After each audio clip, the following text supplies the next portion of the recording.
refuse to lose. I'm built to win. Apply myself. I filled it in. No time for the doubt. They counted me out. I'm getting it in. Yeah. No time for no loss. Pacers were going to make the playoffs. It didn't end so well for you, brother. If you ain't thinking the same that we playing by this, refuse to lose. I'm built to win. Apply myself. I filled it in. No time for the doubt. They counted me out. I'm getting it in. Yeah. No time for no loss. I'm paying the cost. I'm in it to win. Yeah. Refuse. Mine, it can't be diffused. If you ain't thinking the same, that we playing by different rules. You can't see the vision, we living at different views. Until we complete the mission, keep getting up, never snooze. I walked a mile in my shoes, had the mind of a fool, chasing diamonds and jewels. Trust me, I was confused. Started minding my business and used my mind as a tool. Ended up finding my purpose and found the time to get to it. They told me I couldn't do it. They told me I couldn't make it. They sold it, could never break it. I sadly mistaken. I need a piece of the pie. I want it so bad I can taste it. They told me like told me, keep on running toes. They gon' take them. Refuse to lose, built to win. Apply myself, I filled it in. No time for the doubt. They counted me out. I'm getting it in. Yeah. No time for no loss. I pay for the cost. I'm in it to win. Yeah. Refuse to lose. I'm built to win. Ooh, what's up, everybody? Welcome to Sunday at Dave's Doghouse. How are y'all doing today? Hope y'all enjoying. Hope y'all had a great week last week. Got some things I got to talk about, man. And hey, Mikey, come on, man. You can't come on here trying to tell the people who I'm gonna be talking about today, man. Come on, Mikey. Can't be doing that, man. Shout out to my guy Mikey for being the first to comment, of course. He has a clothing line that y'all might want to check out called Halo Gifts. Make sure you hit him up for that. I got some his and hers hoodie for me and my fiance. I'm telling y'all, it's some really comfortable hoodies. You might want to go ahead and check that out. But man, I'm excited about today. Figured I would. I know it was supposed to be last week, but look, you're going to get a double dose of Dave's Doghouse this week. You're going to get one today, and you're going to get one Friday at 9 a.m. So you got today, 10 a.m., Friday, 9 a.m. That's the next time you'll see me do my show. But we got some things to talk about today. Before we get started, make sure you tune into, if you're on Facebook, YouTube, or X. That's where I'm live at right now. That's three different platforms. So make sure you like, share, subscribe on all platforms. Repost it. Any way to get this out, because I got some things to talk about today. It's some people, of course, that will be talked about in graciously. I'll talk about some people graciously, and then there's just one person that I have to talk about that's a low light right now, and it happens to not be in the same sport as all the other ones I'm going to be talking about. But of course, it is my show, so we don't do anything. We don't get started until we turn up. Turn me up. All right, so let's go ahead and get started. This is Dave's Doghouse.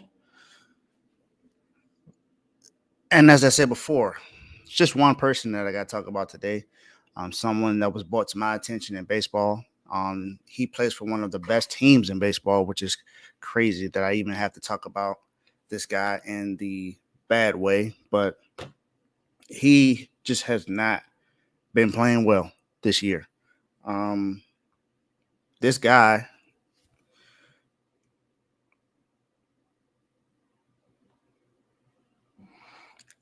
plays for the Dodgers. He's 33 years old. And he just, I don't know.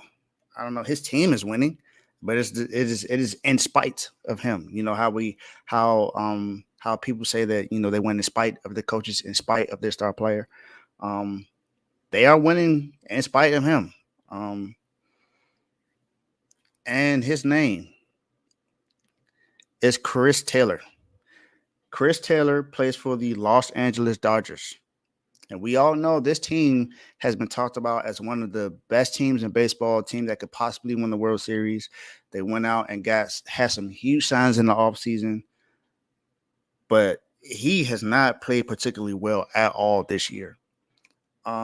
He is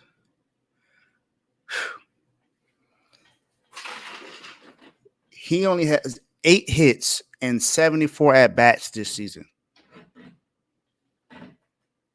Only 8 hits and only 8 RBIs and 74 at bats this season. His average is a .108.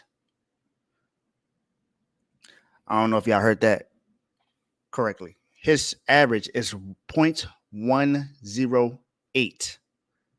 0.108.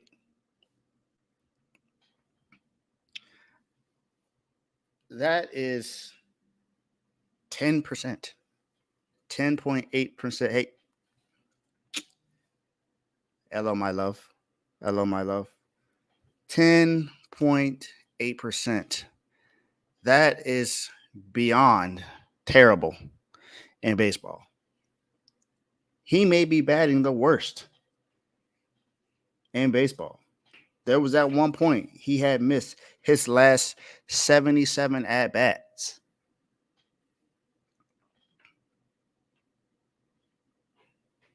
Or his last 71 at-bats. And and his average was worse than what it is now. It was .101. Now, I know they have Ohtani and they got Yamamoto. They got all these great players that plays for the Dodgers, and they're winning. I get it. But he is not playing particularly well at all.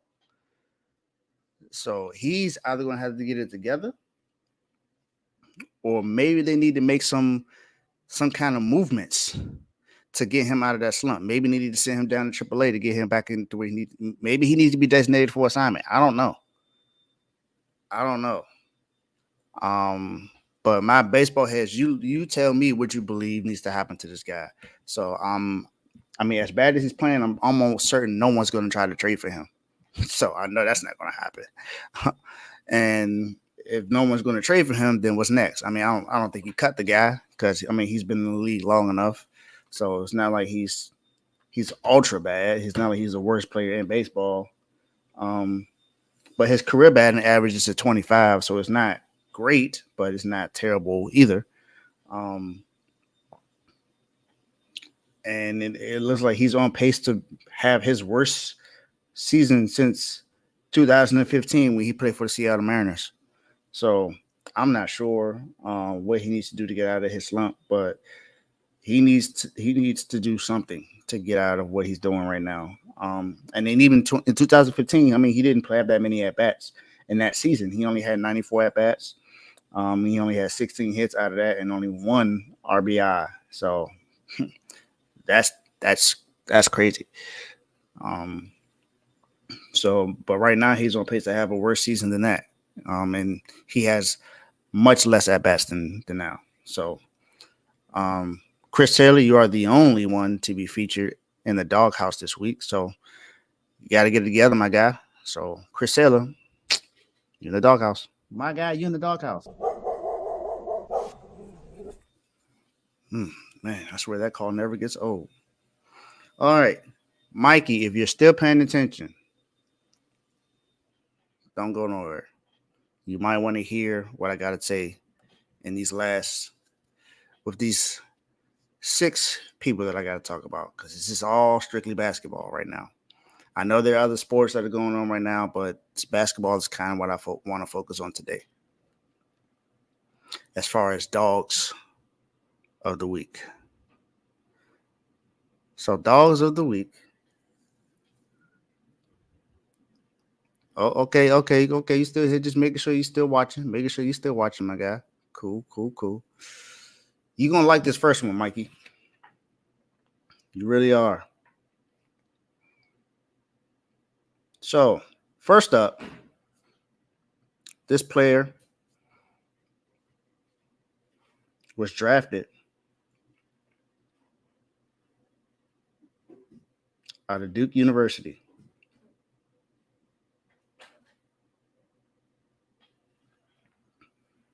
He has never missed the playoffs in his career so far in the NBA. A lot of people are saying that he could possibly be the face of the league. He should have been an MVP candidate. His playoff career has been really good. He's been to the Eastern Conference Finals multiple times in his career. This is his second time being in the NBA Finals. He is considered the best player on the best team. Yep. Jason Tatum. Or some would say, get it, JT. Jason Tatum, I'm going to tell you guys his playoff stats by his age. So you got, when he was 20 years old, he was averaging 18.5 points per game in the playoffs. 21, 15.2 points per game. At 22, 25.7 points per game.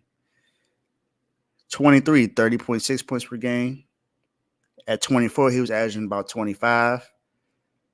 At 25 and 26, it's been 27 and 26 points per game.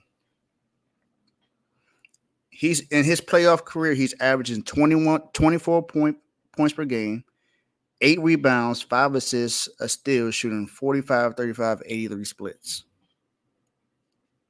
So 44% from the field, 35% from 3, 83% from the free throw line. So he's making his free throws like as he should. In the 4-game sweep in the against the Pacers in the Eastern Conference Finals, Jason Tatum put up 26 points, 13 rebounds, 8 assists, 36 points, 10 rebounds, 8 assists, 23 points, 6 rebounds, 5 assists, 36 points, 12 rebounds, 4 assists. In that series, he averaged 30 points per game, 10 rebounds, and 6 assists. He is the 5th player in NBA history to lead their team in points, rebounds, and assists while reaching the NBA Finals. He is also the 4th player to score 20 points in 8 straight road playoff games while winning all 8. So the Celtics were undefeated in the road this season. They have not lost a road game at all in the playoffs. And you want to know who he joins in that list? LeBron James, Hakeem Olajuwon, and who is everyone's just about majority considers the GOAT, Michael Jordan. LeBron did it 9 times in the 2016-2017 season. Hakeem Olajuwon did it in the 1995-1996 season, and Jordan did it in the 1991-92 season. I was just born that year, so I didn't know anything about that. So he pretty much did what he needed to do in that series. Also, Jason Tatum has the most conference finals points before turning 27 years old, 731 points. He is one of only 3 players to have more than 550 points before turning 27 years old in the conference finals. Him and his duo are the first duo to average 30 points per game in the conference finals together. His best game was game 3. And I already read off his stats for game 3, but I can read it off again if you need me to.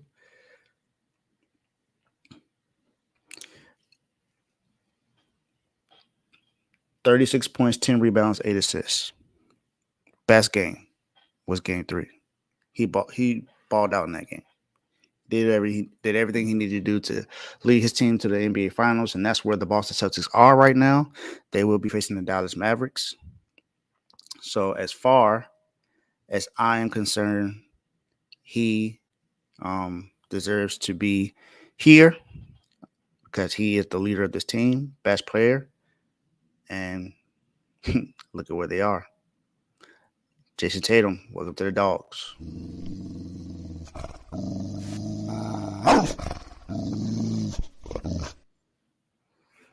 All right. Next up, it's funny that I talked about a Celtic. Now I'm talking about a former Celtic, which was his former teammate.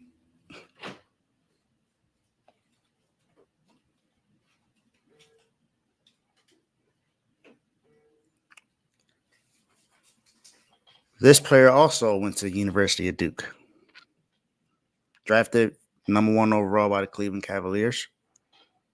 NBA champion. Hit the shot that caused them to come back from 3-1 and beat the Golden State Warriors in the 2016 NBA Finals. Some people argue he could have been the Finals MVP that year, just because of his impact in that game. And he's been talked about in good and bad ways, but as of late, most of the bad ways were because of the last few seasons and how he's missed games and stuff like that. But I'm talking about my favorite player in the NBA right now, Kyrie Irving. Kyrie Irving in the very last game to help the Dallas Mavericks get to the NBA Finals, put up 36 points, 5 assists, making 4 threes, and he had 4 rebounds in that game.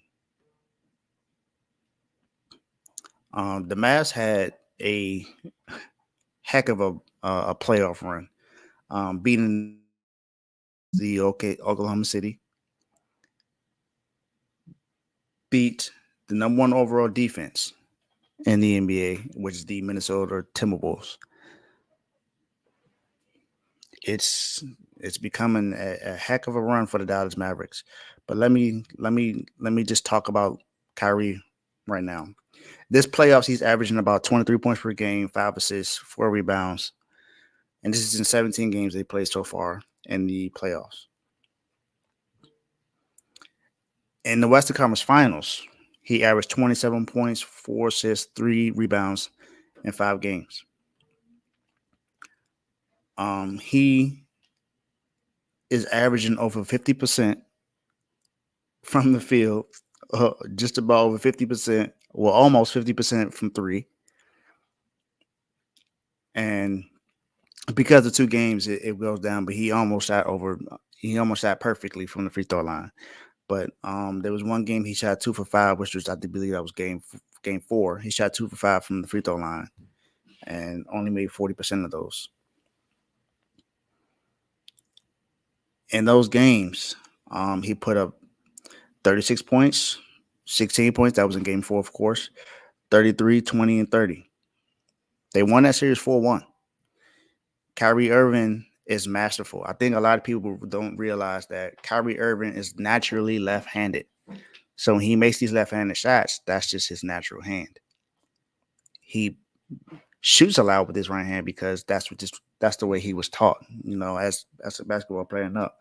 A lot of people like to compare him to guys like Tim Hardaway and Allen Iverson, but he's more so the player like Rod Strickland. Rod Strickland is his godfather. And if you look at how Rod Strickland was in the NBA, the way he's able to finish at the rim, it's the same thing with Kyrie. Kyrie just is that. It's just on a whole nother level when it comes to his handles. Kyrie has the best handles in NBA history. You can name them all. Like I said, Allen Iverson, Tim Hardaway, Steve Nash. You can name some guys that have some of the best handles. Chris Paul. Kyrie is the best. He has the best handles ever. Now, is he the best point guard ever? No, I don't think that's the case. I don't think he has an argument in there right now. I think he's probably the best talented point guard if you look at what he can do. Other than dunking, but he's shown that he can dunk and even catch alleys. He just doesn't do it often. But he's probably the most skilled point guard I've ever seen, ever. And I've been watching basketball for a very long time. Yep, and that's another fact. His father was a huge influence on his basketball. And then he went through a lot to get to where he is now. He's become a better leader. There's been a lot of people questioning why is it easier for him to play second fiddle to Luka than it is to LeBron. And I think a lot of people don't understand that he's grown since then. You know, he was still very kind of sort of immature, wanted to rush and be the guy without even learning. And you got to understand, being under LeBron, a lot of people were trying to make it seem like LeBron was his father figure, and Kyrie didn't take that well. You know, because his dad was still in his life, and he felt like that was kind of sort of disrespect to his father, because his father was his biggest influence. And when it comes to basketball, when it comes to leadership and stuff like that. So, and this is not to say that this is, all LeBron's fault. This is more so the media. The media tried to make it seem like Kyrie needed a father figure during that time. And that's just not the way Kyrie wanted to take it. And now, if you look at how Kyrie is now, he went through a lot of things mentally. He had to get himself together with mental health. If you follow him on Instagram, you see what he talks about a lot. If you look at just the way he is now, he's not that guy that stepped on Lucky a couple of seasons ago when he played for the Brooklyn Nets. He went through stages. There's something called healing that you got to go through sometimes to be able to get to where you need to be, as a man, as a person, as a woman, and as whoever you are, whoever you claim to be. There's sometimes you got to be at peace in certain moments, and he's gotten to where he needs to be, and he is more so playing that leadership role, and he's the vet when it comes to Luka. That's why it's easier for him to be the second guy, because he knows that he's the leader. He's the vet. He's the one that everyone goes to. He leads the troops. But he's the second guy. It's more so like a Dwayne Wade, like how Dwayne Wade was when LeBron was there. Bron was the best player, clearly. He was the best player. But the leader was Dwayne Wade, and that's kind of sort of how it is now. Luka is the best player, but Kyrie is the leader. And yeah, what's up, baby? I see you, my guy. But that's pretty much how it was for Kyrie. So Kyrie, definitely got to say you a dog, man. As I say, my favorite player in the NBA. I'm definitely rooting for you against the Celtics. So keep doing your thing, man, and welcome to the Dogs.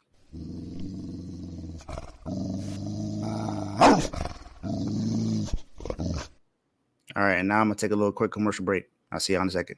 Yo, my name is Lambo Anlo. This is Dimitri. This is Ed Hahn. My name is Daryl Julian, and this is Refuse to lose sports. Refuse to lose sports. Refuse to Lose Sports. Refuse to lose sports.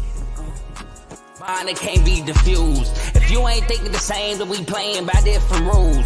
You can't see the vision, we living in different views. Until we complete the mission, keep getting up, never snooze. I walked a mile in my shoes, had the mind of a fool, chasing diamonds and jewels. Trust me, I was confused. Started minding my business and used my mind as a tool. Ended up finding my purpose and found the time to get to it. They told me I couldn't do it. They told me I couldn't make it. They sold it, they'll never break it. That's sadly mistaken. I need a piece of the pie. I want it so bad I can taste it. They told me, keep on running toes, they gon' take them. Refuse to lose, built to win.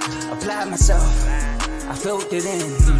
No time for the doubt, they counted me out, I'm getting it in, yeah. No time for no loss, I pay for the cost, I'm winning to win, yeah. Refuse to lose, I'm built to win. Apply myself, I felt it in. No time for the doubt, they counted me out, I'm getting it in, yeah. No time for no loss, I'm paying the cost, I'm in it to win, yeah. Refuse. All right, I'm back. Now, I got 4 more people to talk about, and I couldn't not talk about his teammate. Of course, I've talked about him already.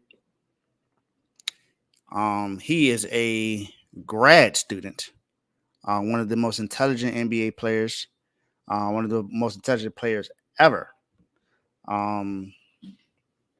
And at one point, they said that he wasn't marketable, that maybe he was too smart for the NBA. And for me, it seems like he's able to turn that switch. And he's the aggressor when it comes to this team. He is the Eastern Conference Finals MVP, Jaylen Brown. I know this was asked for me to talk about him more last time, but I wanted to wait until the Eastern Conference Finals was over to finally give him his just due. And Jaylen Brown this postseason is averaging 25 points per game, 6 rebounds, 1 steal, 2 3-pointers made a game, shooting 54% from the field. This is why he was the Eastern Conference Finals MVP. He is one of those 3 people that I said have the most conference finals points before turning 27 years old. He has 624. The other person is Kobe Bryant with 652. So that's the list that I talked about earlier about the only players with more than 550 points before turning 27 years old. That's Jason Tatum, Kobe Bryant, and Jaylen Brown. Those are the 3 guys. So you got 2 on one team, and then Kobe. I mean, we all know what Kobe represented. Jaylen Brown also is the first Celtic with multiple 40-point games in the conference finals. First Celtic ever. You could think about all the Celtics famouses that you could think of. Jason Tatum, you could throw him in there. You got Larry Bird has never done this. Kevin McHale has never done this. Paul Pierce never did it. Ray Allen never did it. KG never did it. Rajon Rondo never did it. You can go down the line. There's all the Celtics. He is the first Celtic with multiple 40-point games in the conference finals. A lot of people feel like he was snubbed from the All-NBA team. He's a $300 million guy. One of 2 players, 2 of the best players on the Celtics that led this Celtics team to the best record in the NBA. He's the 7th player in Boston history to have multiple 40-point playoff games. After they announced that he was not on the All-NBA, he put up 40 points, 5 rebounds, and 4 threes in that game. So player with 650-plus points and 50-plus threes in the Eastern Conference Finals are Reggie Miller, LeBron James, and both Jaylen Brown and Jason Tatum. That's it. No one else is on that list. Jaylen Brown has been the highlight to me of the Boston Celtics in this postseason. When somebody needs to make an aggressive play, when somebody needs to go ahead and get the momentum back, it seems to be like Jaylen Brown is a guy to do that. We all know what other players they have on the team. We know what Derek White can do when he gets hot. We know how good Jason Tatum is, and we also I gotta sort of talk about Drew Holiday a little bit. Drew Holiday, let y'all know why he's an all defensive NBA guy, because he's a lockdown defender, unless he's playing Jimmy Butler. But that's a conversation for another day. But Drew Holiday just straps, man. He made 2 key plays in 2 straight games to close out the Eastern Conference Finals. And Drew Holiday is just amazing at what he does, and he needs to get his flowers as well. So Drew Holiday, you're having a great season so far. If no one says it, I will. You're having a great season so far. But Jaylen Brown definitely deserved to be Eastern Conference Finals MVP, and the race was close. The race was close between him and Jason Tatum, and deservedly so, because they both did what they needed to do to help their team sweep the Indiana Pacers and get to the NBA Finals. So Jaylen Brown, man, although I don't like your team, I'm going to praise you for what you do, because you're doing an awesome job, doing a great job with what you're doing right now. So welcome to the Dogs, Jaylen Brown.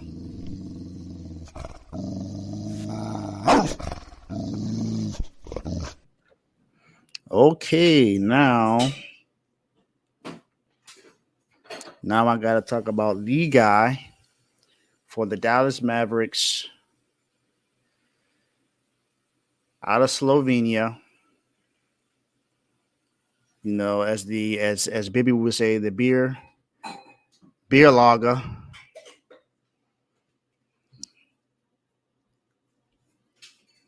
Who I believe is the best player in the NBA Finals right now, Luka Doncic. Good old Luka. Luka Doncic, as my man Tomo would say. In the Western Conference Finals, this is what Luka Doncic averaged: 32.4 points per game, 9 rebounds, 8 assists, 2 steals, 47% from the field, 43% from three, 84% from the free throw line, and a 62.7 true shooting percentage. I'm about to tell y'all something that has never been done in NBA history that he did. Luka in the 2024 playoffs has led the NBA in points, rebounds, assists, steals, field goal made, 3 points made, and free throw made. That has never been done in the NBA history entering the NBA Finals. Never. Not Jordan, not Bron, not Kobe, not Magic, not Steph.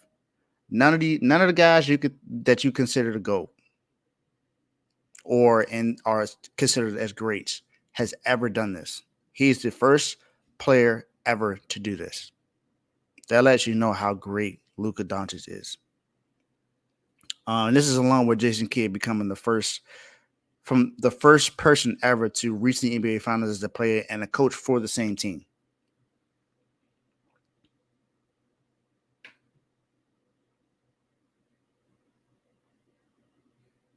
Luka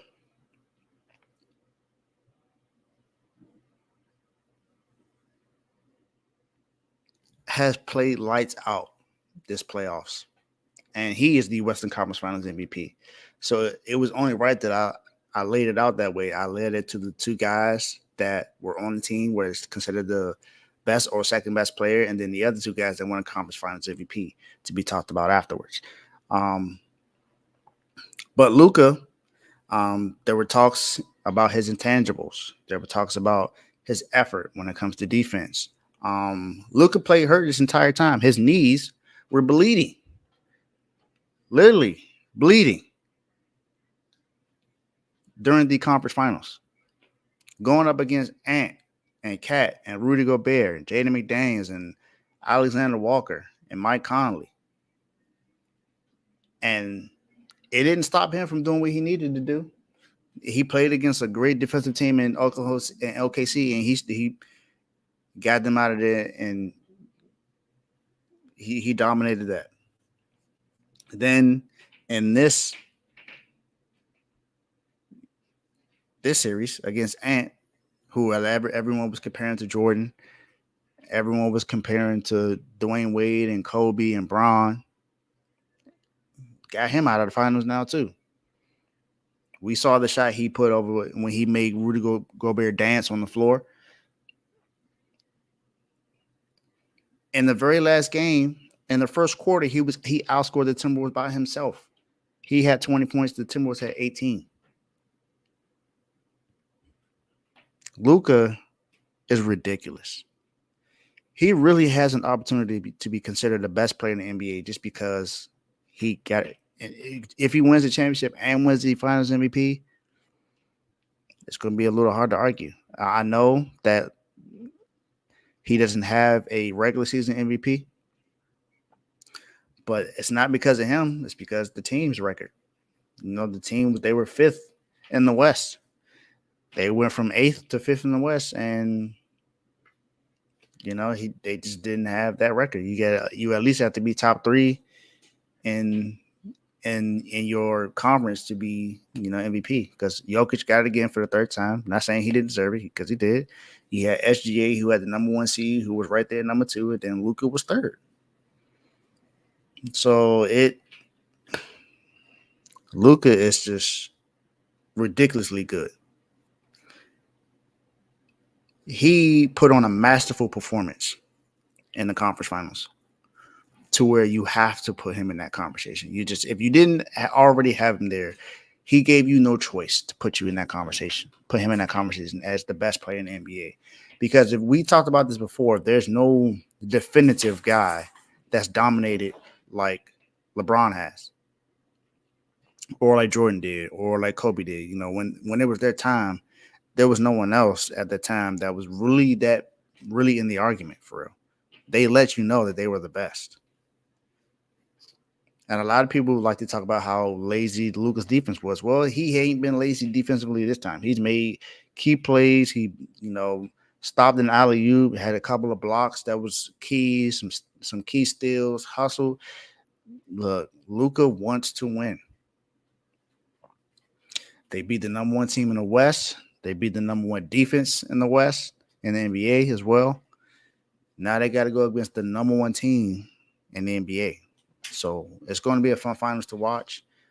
And I can't wait to see it. Can't wait to see it start. Game start June 6th. So make sure y'all tune into that. But Luka, welcome to the Dogs, man.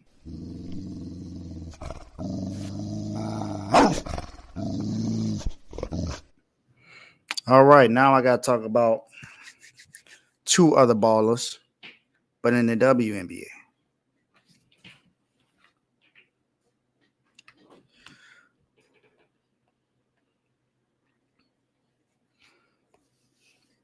This young lady is, man, balling. Playing for the Connecticut Sun. Just passed the all-time leader in wins in the regular season in Connecticut Sun history. Alyssa Thomas. Alyssa Thomas, man. She is the fastest player in NBA history to record 100 points, 50 rebounds, and 50 assists in a single season. She's done it in 7 games. And her exact stats are 102 points, 63 rebounds, and 61 assists. So it's not 50 exactly. She surpassed that. She is making an argument that she could be considered the MVP this season. She is just balling, man. Alyssa Thomas, in the last game, her and her partner, Brianna Jones, her teammate, both put up, were just the 4th pair of teammates in WNBA regular season history to each finish the game with 18 points, 6 rebounds, 5 assists, and 2 steals. Alyssa had 18, 7, 5, 2 steals, and 2 blocks. Brianna Jones had 19 points, 6 rebounds, 5 assists, and 3 steals. I don't know what else I really got to say that this girl is balling. She is one of 2 players in the NBA that, in the WNBA, that are just very well respected in the league. I know people are going to say, well, what happened to what she did about Angel Reese? Angel Reese she addressed that already. She said that, they have a great relationship, that she's letting her know that it ain't easy in the WNBA. It's tough. You're going to have to deal with it. We all see what's going on with Caitlin Clark. That's a different conversation.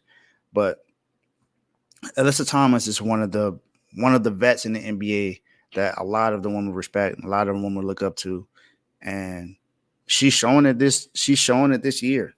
And this is the second time she's been a part of that regular season history list about that 4th pair of teammates. She did that again. She also did that in 2017. So she know what she's doing. She's fighting to be not just an MVP, but I believe she wants to win a ring. She wants to win the championship. She see what the Aces are doing. She see they won back-to-back championships, and they just keep on building. She sees that the WNBA is growing as far as viewership and and everything else. So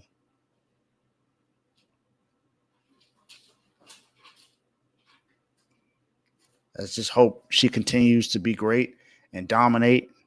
So, hey, Alyssa Thomas, welcome to the Dogs.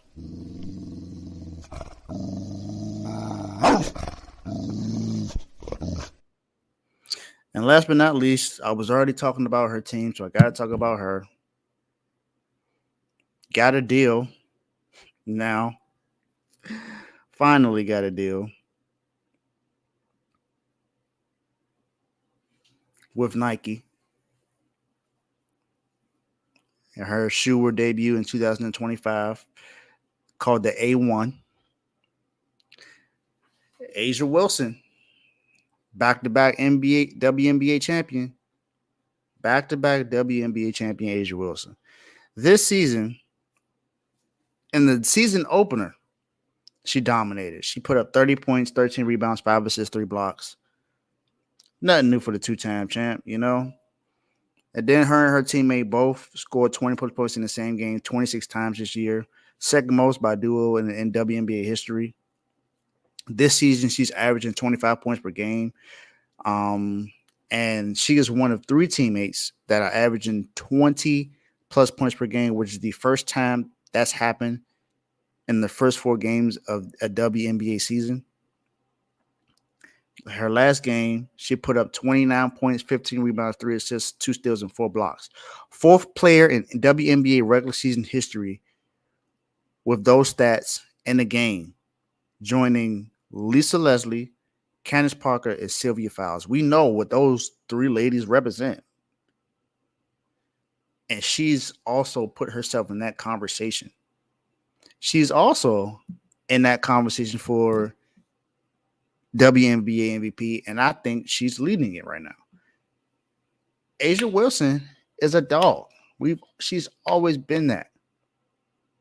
We all know she celebrated after they won the championship, and as she should. She don't play when it comes to playing in the WNBA. She can beat you in the post. She can beat you in the mid range. Don't matter what it is. She has the ability to do. She has the ability to beat you. She's definitely, and she dominates on the defense. She's getting rebounds. She's getting blocks, getting steals. She, to me, this is my opinion. She could be the best player in the WNBA right now. We got other young ladies coming up right now. Like I said, Caitlin Clark wants to be in that conversation, but she's a rookie. Angel Reese came out of there. You got Cameron Brink with the Sparks. Alyssa Thomas. There's so many other young ladies I can go down the list and name.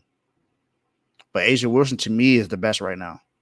And she's showing you why she's the best. She's showing you why the Aces have a great chance to three-peat in the WNBA.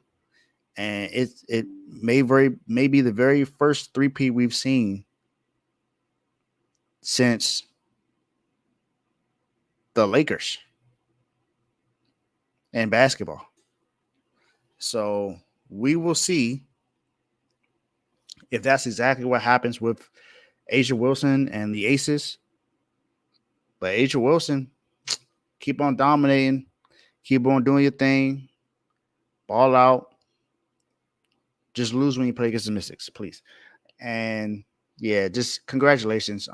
Definitely was happy to talk about you. And you a dog. Congratulations on your shoe deal for Nike. It's about time you finally got it. Should have been got it, but hey, you got it now. So definitely glad you got it.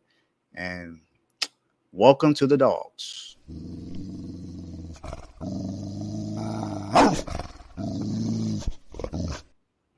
That is the show for today. Thank you all for tuning in.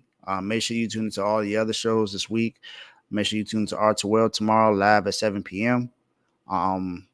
And all the other shows, you got RBO with Vaughn. You got CTC with Carl Talking College. You got FFC Fantasy Football with Coach Coombs, who was live yesterday, giving his predictions on some NFL teams. So make sure you tune into FFC if you did not tune in yesterday. Troy Vincent. And we got King's Talk with Joe. You know, the Kings just signed Mike Brown to a 3-year, $30 million deal. So he ain't going nowhere for the next 3 years, as far as we know. Then you got in the red corner with Tomo, Ricky, and Ty. So tune into that. They got some really good stuff to talk about next Sunday.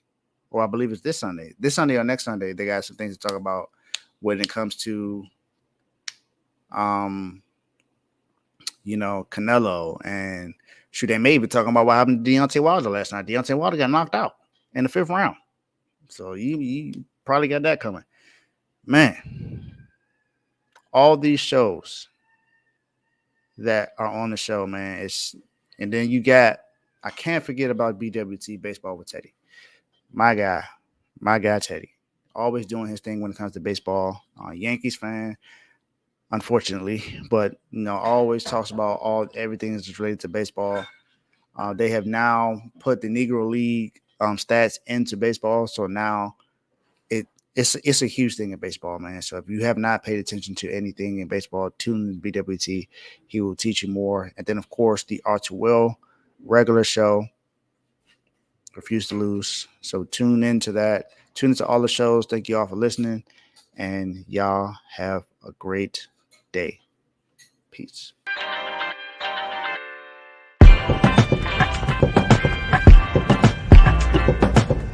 Thank you for watching all the way through and tuning all the way to the end. Thank you for enjoying Dave's Doghouse. I hope you had a great show. Make sure you like this video and hit the notification button so you get an alert whenever I go live again or have another video and another episode. And also, last but not least, hit that share button.